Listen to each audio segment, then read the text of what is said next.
Hello, hello. Welcome back, everyone, to the Break Vape podcast, episode 8. I am your host, Tami Ernst. I am a life coach and a former vapor. I coach on vaping, stress, mindset, and goals. If you would like to sign up for one-to-one coaching, please send an email to hello@breakvapes.com to inquire. That's hello@breakvapes with an S to inquire. I would like to give a big shout out to those of you who have been emailing in wanting to sign up for the How to Quit Vaping course that I created. You are just a few weeks away from literally breathing easier. I am so proud of you for taking the first step, and I am honored to coach you through your journey. Guys, I am here to be a resource and a wealth of knowledge for you to spread awareness around the dangers of vaping and to help make your quitting journey successful once and for all. If you have any questions or want to chat about vaping, just send an email to hello@breakvapes.com. Today, we are going to talk about stress as it relates to vaping and the dopamine hijack that takes place in our brains when we vape. What is that? What is a dopamine hijack? Well, we're going to get into it. This is a topic that I have gotten a ton of requests for via email and over social media because so many of you really want to understand what vaping does to our brains. I personally vaped for a really long time because I thought that vaping helped with stress, but in reality, that could not have been further from the truth. After doing some research, I learned that vaping actually causes stress and anxiety, not helps with it. For me, this was a light bulb moment and the main catalyst for driving my decision to quit. And I had so many other reasons to quit too, like most of us do.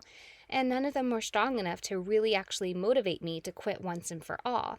And these are extremely serious reasons, like risking lung disease and possibly death from a valley or popcorn lung, wasting a bunch of money, setting a bad example for my daughter and other kids, and damaging relationships with people that I care about, etc., etc. The list goes on and on. So when it came to stress and my carefully guarded happiness, I could not risk voluntarily doing something that caused stress and anxiety. There is too much of that in life already, and I didn't want to sign up for any more of it optionally. So how does vaping actually cause stress and anxiety? Well, the short answer is that our brains become dependent on vaping to make us feel good, and when we don't have our vapes available, we get stressed and anxious. The science behind it is really quite fascinating. We talk a lot about our brains during this show, so that's one thing that we're going to do today. Our human brains are wired for survival. This means that our brains will constantly try to avoid pain, conserve energy, and seek pleasure. And every time we do something that is pleasurable, our bodies will release feel-good chemicals to ensure that we keep doing the things that make us feel good. There are several feel-good chemicals in our bodies that make us feel good, such as dopamine, serotonin, adrenaline, oxytocin, etc. For today's purposes, we are just going to focus on dopamine, which is released in the reward center of our brains when we do something that we enjoy, like getting a nice hug, eating yummy food, watching a favorite show, playing on our phones, helping someone out, etc. Vapes are extremely dangerous and sneaky because most of them have nicotine in them, which, as you know, is an extremely addictive chemical. When we vape, nicotine enters the bloodstream and travels to the brain in less than 10 seconds. Once in the brain, nicotine attaches and binds to brain cells called neurons that are located in the reward center of the brain. This stimulates the release of our friend dopamine, which makes us feel satisfied. But too much repetitive stimulation of the reward center is dangerous, since nicotine will attach to nicotine receptors to release dopamine and convince the brain that we need to vape again.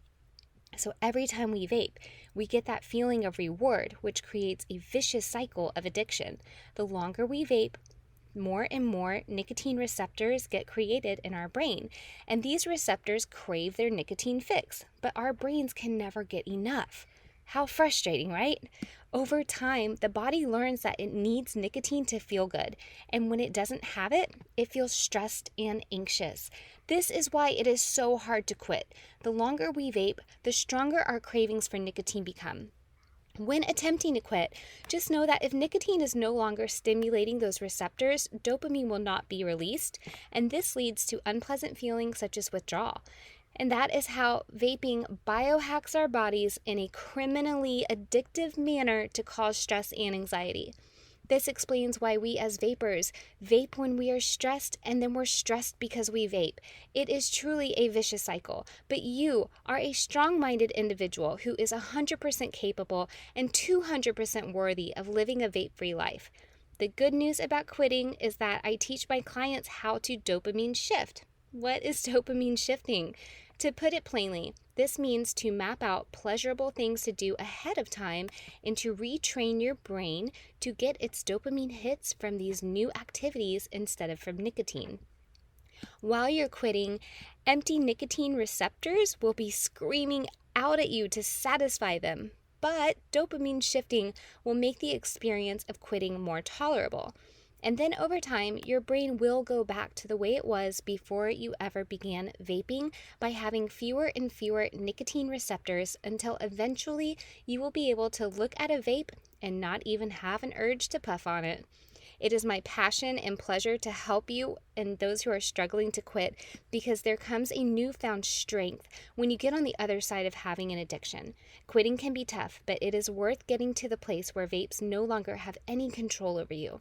I'll give you an example of one of those power-shifted moments that happened for me after I was able to quit for good. I was organizing my closet some time ago, going through winter stuff, and I found a coat of mine with some clunky thing in the pocket, and I remember feeling some kind of weird blunt shape from outside of the jacket and wondering what on earth it could be. And lo and behold, it was a shiny red vape. And the most wonderful thing happened. I actually did not want to puff on it at all. It had absolutely zero power over me after years of vaping. This feeling of relief and empowerment is better than any nicotine-induced dopamine rush, and I want to share it with everyone so that you can have this feeling for yourself as well, or for someone that you care about. One of the many unique things in my quitting toolbox is dopamine shifting. Dopamine shifting is a beautiful way to get your power back over vaping, my friends. Quitting doesn't have to be this big, impossible thing that we dream up in our brains. If you want to quit on your own cold turkey, just get really stubborn about it and go for it. But if you need a little extra help and a guaranteed step-by-step system to help you quit, then I've got you. Just send an email to hello@breakvapes.com to inquire, and we will get you all set up to start living a vape-free life today. If you are ready to sign up for coaching and quit, that is okay. For now, it's the holidays and I get it, but here is your homework. Actually, I'm going to say if you are not ready to sign up for coaching and quit right now, that is okay. And I do understand. This is actually recording this in real time. We are the day before Christmas Eve. So happy early Christmas to those of you who celebrate it, and happy Hanukkah. And we are going to have some homework for this episode. While you are going about your holiday festivities, I want you to get out of your habitual subconscious mind and think about why you are vaping every single time you take a puff this week. So many of us vape on autopilot because we have been doing it for so long. The point of this exercise is to take you off of autopilot and find the thoughts that you have around vaping. We are always thinking thoughts, but a lot of the time we just aren't listening to ourselves. This week, wake up and take notice of what thought is going through your mind when you vape, and then jot these notes down in your phone or wherever you prefer to keep notes. Then take it one step further by emailing me what your thoughts were. Send an email with your thoughts to hello@breakvapes.com and we will sort through them together. Sound good? Okay, guys, that's it for today. I'm so proud of you for showing up today. And as always, cheers to your health and to your beautiful brain. I hope you have a safe and fun holiday, and I will see you next week. Cheers.